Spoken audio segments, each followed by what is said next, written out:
চলতি বছরের ডিসেম্বর পর্যন্ত দেশে নিপা ভাইরাসে আক্রান্ত 5 জনের সবাই মারা গেছেন। এবার নিপা ভাইরাসে মৃত্যুর হার 100%।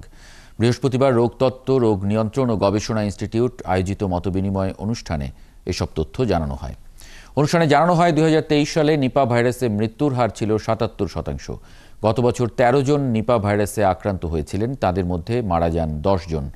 সভায় আইইডিসিআর এর পরিচালক অধ্যাপক ডাক্তার তাহমিনা শিরিন নিপা ভাইরাসের বিস্তার এবং ঝুঁকি নিয়ে একটি তথ্য নির্ভর উপস্থাপনা তুলে ধরেন।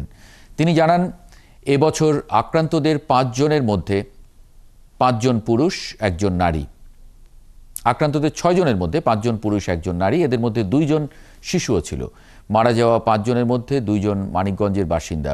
অন্য 3 জন খুলনা, শরীয়তপুর ও নওগাঁয় মারা গেছেন।